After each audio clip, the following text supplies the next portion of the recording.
Welcome back to our very interesting talk with Professor Dr. Richard Tarnas, Emeritus from California Institute of Integral Studies. Now, in the second talk, we will talk about the scientific research in archetypal cosmology in his personal biography and nowadays worldwide. Let's go back to 1992 when you became professor in CIIS.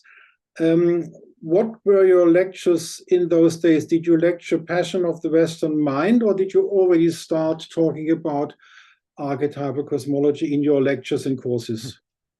Yeah, so I actually became a professor in 1993. So it's 30 years ago this year.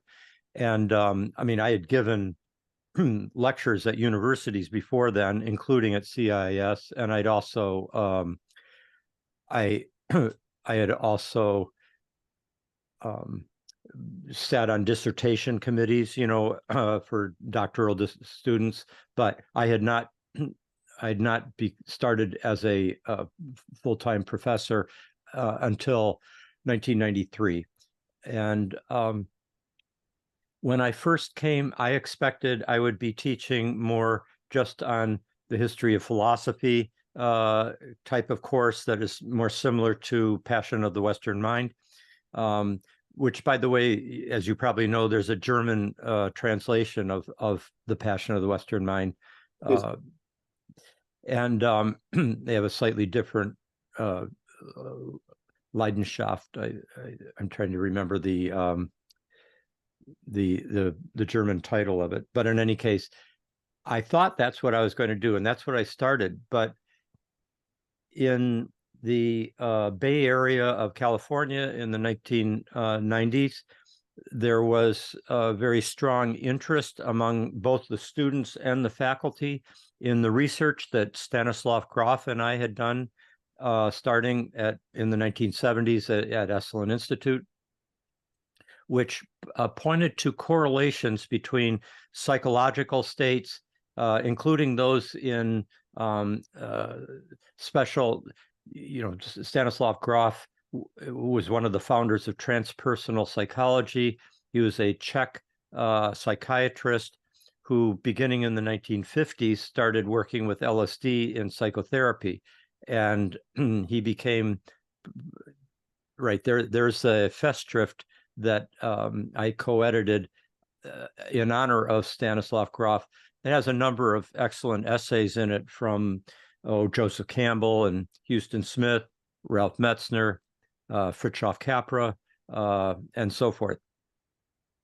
And so Stan Grof and I, neither of us both of us were skeptical about astrology, but we discovered, kind of to our both to our surprise and almost like, as Stan said later, that the one thing that illuminates the timing and the character of people's psychological experience, especially in things like psychedelic experiences like LSD sessions and therapy, the one thing that illuminated what kinds of experiences people would have, given the fact that you can have so many different kinds of experiences with the exact same substance, that it turned out to be this one method that helped us understand this. Astrology was as controversial as psychedelics and LSD. Just one of those. So I can help you there. If the viewers go to the talk with Chris Brennan, you talk with Chris Brennan in length about what Stan Grof and Richard Tarnas experienced and how they became aware how important astrology was for their research. So we don't have to repeat that here.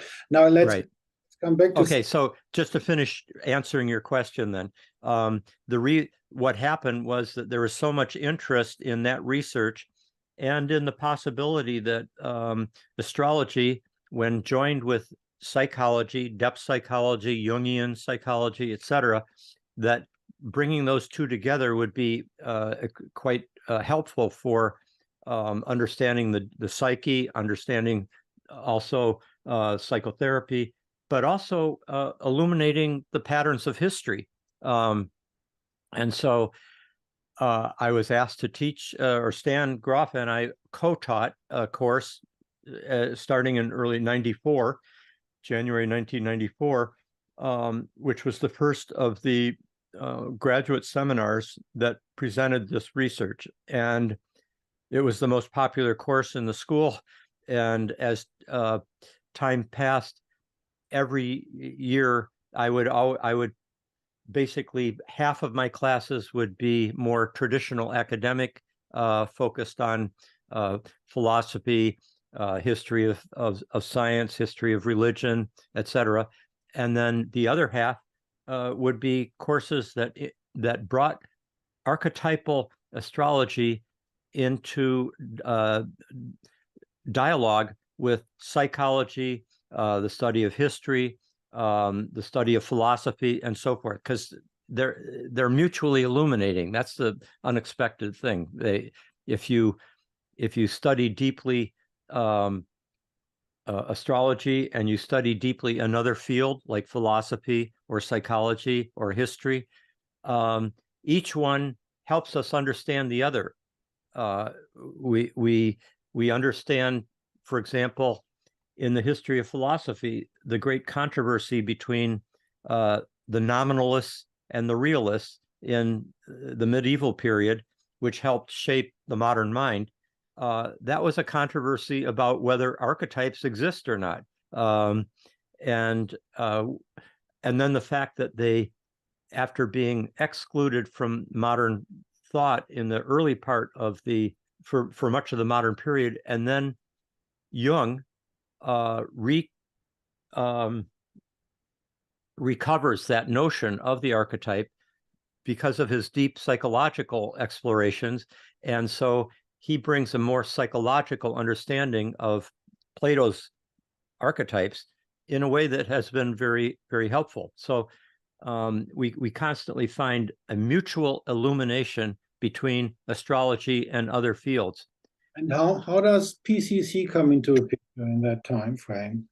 Well, I was asked to begin a new program that could bring a multidisciplinary approach to understanding our current worldview and the evolution of worldviews in history, so that we could have a better foundation for transforming our worldview into one that would be more life-enhancing than the somewhat destructive mainstream modern attitude towards nature, towards the human being, etc., that has been, helped lead us to the crisis of our planet today.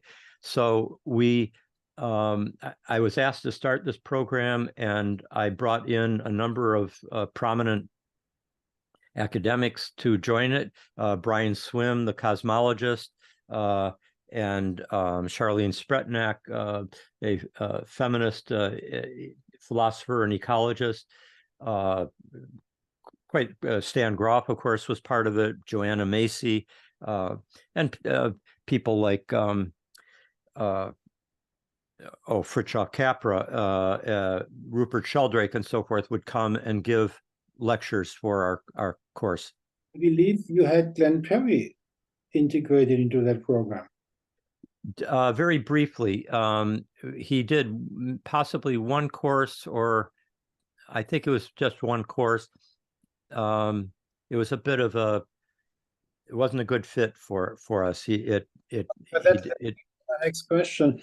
In this PCC graduate program, either master or PhD, is there a course how to learn to delineate a horoscope?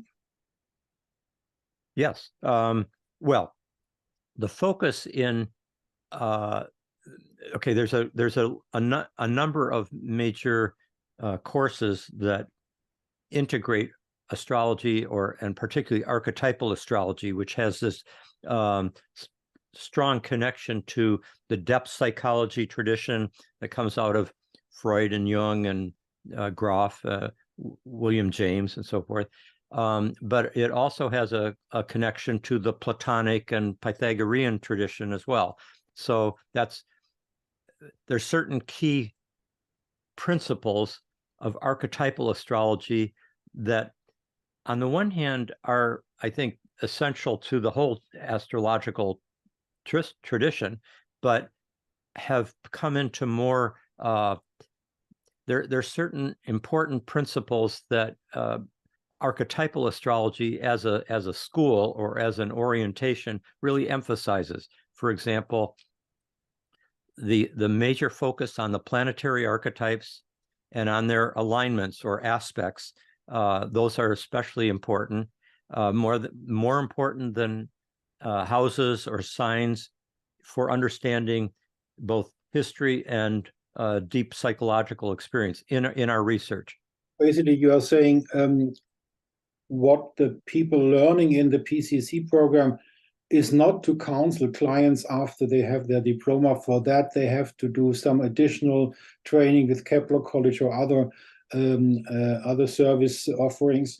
In CIS, PCC, you are not an astrologer after you finish the program. That's right. I mean, when people come through the program, a surprising number of them have gone on to, some go on to become professors of philosophy or editors of journals of in eco-psychology or something like that. But quite a good number of students after going through the program, getting their master's degree or even their PhD, they continue to work with astrology and actually have become astrological counselors, or in a couple cases, several cases, professors of at graduate schools where they incorporate astrology into the curriculum. So yes, that gives the intro to the scientific field, the research field of archetypal cosmology. When you started, you were one professor. Your chair had the denomination philosophy, cosmology, and consciousness in this PCC program. How many professors like you, being an emeritus now, in those days when you were at PCC, how many professors exist in America, and where are they located to create this community of research in archetypal cosmology? Well, most of the altogether, over the years, there's probably been, because hundreds of students have graduated from our program over these 30 years, and quite a few of them integrated archetypal astrology into their worldview, into their, they may not be astrological counselors, they may not be professors that teach astrology, but they continue to do research. They can be people like Kyle Leimetter, who started the program called Archetypal Explorer, which is online, where you can get your transits calculated for you each week, every month, etc., and shows you the range, the orb that certain transits are happening and things like that. So many people, probably 70 or more people over the years have been part of, doing this kind of research. We share it informally with each other.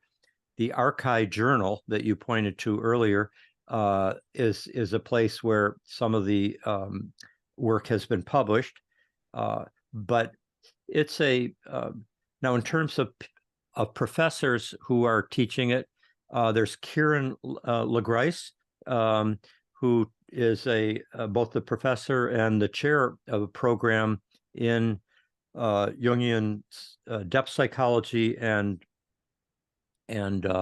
I think archetypal studies, something like that. I can't remember the department name, but that's at Pacifica Graduate Institute in in Santa Barbara, California. That's also a graduate school that specializes in the depth psychology tradition coming from Jung, Marie-Louise von Franz, James Hillman, and so forth. Okay, So, if you yes.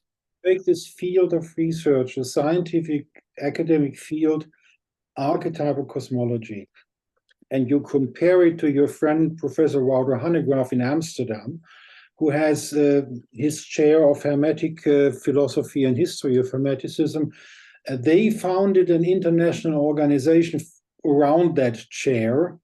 How far away is the research field archetypal cosmology to create a comparable academic organization worldwide? That's a good question. Yeah, Wouter Hanegraaff and his colleagues, and I've been a colleague of his, and we've done conferences together at Esalen Institute, for example. Wonderful, wonderful man, Wouter, and he is overseeing a field that was, I think, particularly initiated in the 20th century by Antoine Fevre in France, and esotericism and academic. Yes, and you see in that the frame of reference with which the esoteric traditions are being studied in those kinds of programs is one in which it's not necessarily that you are endorsing the esoteric worldview, rather you're studying it as a kind of historian or as a scientist, as a sociologist, etc., and you're tracking belief systems, or you're seeking to understand the influence of different esoteric schools on, say, the history of science, for example.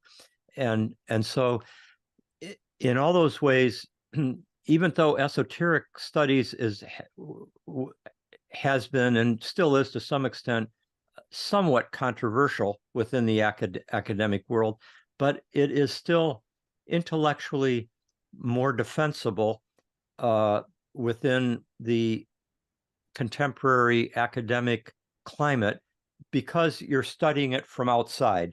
You're not studying it from inside. You are doing this different because you are a believer in archetypal cosmology. Yeah, I wouldn't say so much believer as I practice it. And it's a living reality for me. So it's not so much. Go ahead. What were you saying? Out of your life. That's right. It's kind of like when Jung was asked, towards the end of his life, that famous interview where he was asked, "Do you believe in God?" And he said, "Well, no, not believe, but I know." Yes. Yeah, it's more of a direct experience. It's not something that, okay, I believe that the I believe that it's going to be a sunny day tomorrow, but I don't know for sure, that kind of, this is more like a daily experience of its reality. Yes. Being an emeritus professor, how far are you still involved with the CIIS and PCC? I'm still pretty involved. Many of the current faculty there are people who studied with me, and that's another reason to become an emeritus and retire, is to let a new generation, come into their own. So we've got just wonderful faculty members there now. Your chair still existing? Is your chair that you had, a tenure chair, is that with a new person? Okay, we use the word chair a little different. There's two meanings of chair academically. One is if you are the chair of a program, it's like you're the director of the program. Okay. No, I mean in the European sense, the chair is the professor who has the chair of, in your right. Case, Yeah. We did. I did not have an official chair like that. I was the chair of the program. The director the program director, the department, the chair of the department, we would say, the chair of the academic department. Tenure. Oh, I had tenure, but you don't have, it wasn't, my courses were across many fields. Wasn't just chair of I wasn't just chair of archetypal cosmology. The difference in educational systems, America and Germany, because we have always chair people, and they make the faculty, and they all have chairs. Yeah, we don't all have chairs. We have full-time appointments as a professor, which is, and so, but getting back more to the essence of your question,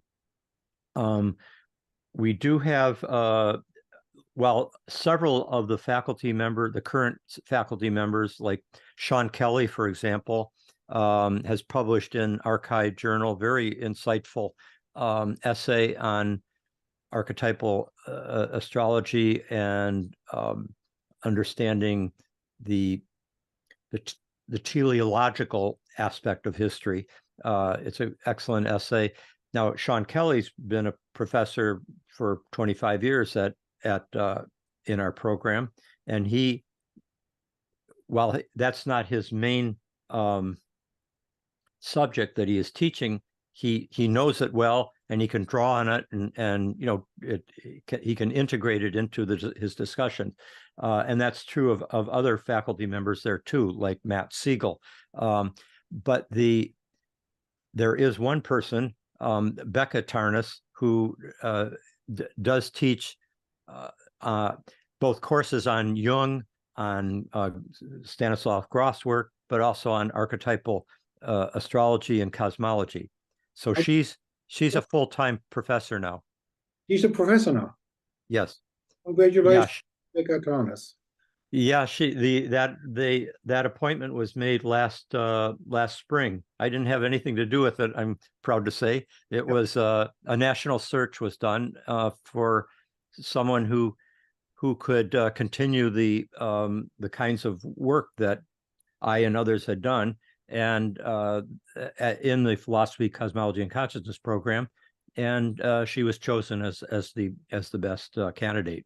Can you tell me, I tried to find out her dissertation, her PhD thesis, the red books, the two red books. It's still not published as a book, right? It's published, and yeah, she's been too busy teaching courses to put it into a book form, but she does plan to do that. In the meantime, though, you can read it if you want. I have a private PDF from her from years ago. Okay. And now my last question. How does academia in the United States react to the existence of PCC? Are you tolerated? Are you the enemy of the mainstream? How is the academia circumstances for PCC? It's kind of surprising because I've been fortunate in I've been invited to speak at different universities for over the years, and I think because for one thing, we're located in California in the Bay Area, and there's a certain openness to new perspectives, new paradigms. That's part of the cultural climate that we live in here, and that was true. It was actually that was true even at Harvard in the late 1960s. Since then, when I was there as a student, in fact, it was a professor at Harvard who had been trained by Jung. He was a Swiss professor, Hans Hofmann, who first in conversations with me suggested that astrology was a valuable way of understanding the psyche, and I wasn't ready to hear it at that point. I was very skeptical. The story in one of your former talks, but how is the situation? Is there an animosity in the mainstream academia, or are you an accepted institution? Oh, we're an accredited, accepted institution, and we The uh skeptics in the United States are not attacking you. no, I mean we've been fortunate, and I think partly that's because we are doing many things in our school. Half of the school is training psychotherapists for professionally, and we have a very excellent reputation as a professional psychology school. But also in terms of philosophy, for example, I don't know if you know who the philosopher Alfred North Whitehead is, but Whitehead is becoming more and more of a um, highly regarded philosopher within the both European and American philosophical world, and uh, so the and we have one of the best Whiteheadian philosophers in the world right now teaching in our PCC program. That's Matthew Siegel, and so let's come to a private last question. You being living archetypal cosmology in your life, and then you're looking back at how you got from Harvard to Esalen, then to your experience finding astrology. You wrote the book Passion of the Western Mind, and you wrote the book Cosmos and Psyche. Did you ever analyze the astrological horoscopes on those different dates, how the archetypes organize your life? oh, very much. I'll just give one example. When the day that I entered Esalen Institute, and not knowing at that point that it was going to be where I would, live and work and study and raise a family and everything for the next decade and so on. Totally transformational community that I entered into there in Big Sur, California. Met Stanislav Grof the first night that I got there, and also the mother of my first child, and really what became kind of my learning community. That was on March 3rd, 1974. And on that date, I didn't know any astrology at that point. But in retrospect, when I looked at my transits and what was going on in the world transit, I could not have picked a better day. I mean, there was like 2 grand trines going on. You are doing this retrospectively, and you are confirmed. Basically, you are saying it was written in your horoscopes. Well, okay.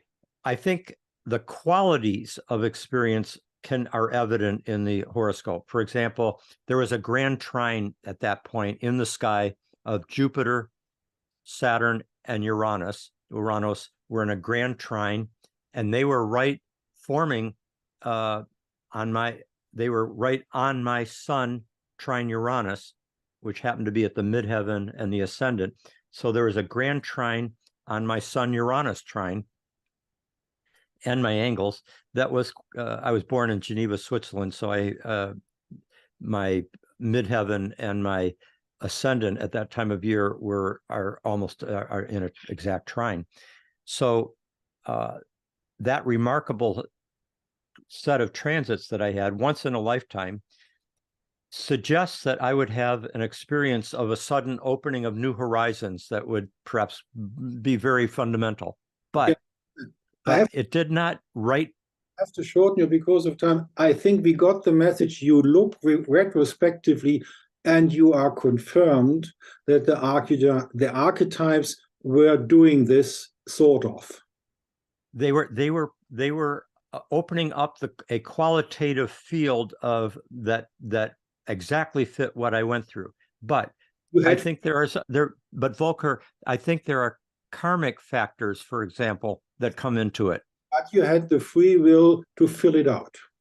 That's right. And also, the fact that I would connect with, say, Stanislav Grof, who I think had it looks like we have 10 more minutes, so I think we're okay. the fact that I would meet certain people who would become very important to me for that time, or really for my whole life. That I think there's a karmic dimension that comes into play in relationship to the archetypal astrological. You see how they come together. You can have multiple causal factors at work. The same thing. We each have a genetic foundation, but how that genetic foundation expresses itself in this individual or that individual is going to be affected by what kind of upbringing they have, the environment that they grow up in, choices that they make about smoking or not smoking, or etc. So it is an important. The archetypal astrological perspective gives us a perspective on what powerful factors are helping to shape our lives, but they don't tell us exactly how it's going to come out, because we have free will, and there's also other factors that are playing a role, like environment, family, and our own choices in life that direct us to enact those archetypes in one way or another. So did I cover your position on what is an archetype and what is free will in this talk sufficiently? I think the one thing I would add is that I think it's important to recognize that astrology is always evolving. It's just like religion has always been evolving. They take different forms in different eras, historical eras, in different societies, and it enacts, like, astrology is very characteristic of many worldviews of past societies, past culture, past eras. But at some periods in our history, the sense was that the gods or the stars are determining our lives in like a fate, like in a kind of destiny that cannot be worked with at all, and that free will is minimized, and the astrological determinism becomes a kind of inevitable fate. That was widely viewed. That's how astrology, even you can read in textbooks, like, oh, if the person has this planet in that house, at this time of year, they are going to die early or something like that. And one of the things about our time, our era, the modern era, helped build up a sense of personal agency, of autonomy, of a capacity for our individual will and reason to play a role in shaping our own lives. Mm-hmm. And that was actually magnified. That sense of human freedom and self-responsibility was magnified in the modern worldview by negating astrology because of astrology's fatalistic side. So now we come back into relationship to the archetypal powers, particularly through the work of Jung and depth psychology. We're in a better position now to relate to the anima mundi as a participant rather than as a puppet. So, coming to the end, thank you to Professor Dr. Richard Tarnas, Emeritus of CIIS, and thank you to our viewers. Until next time, I stop the recording.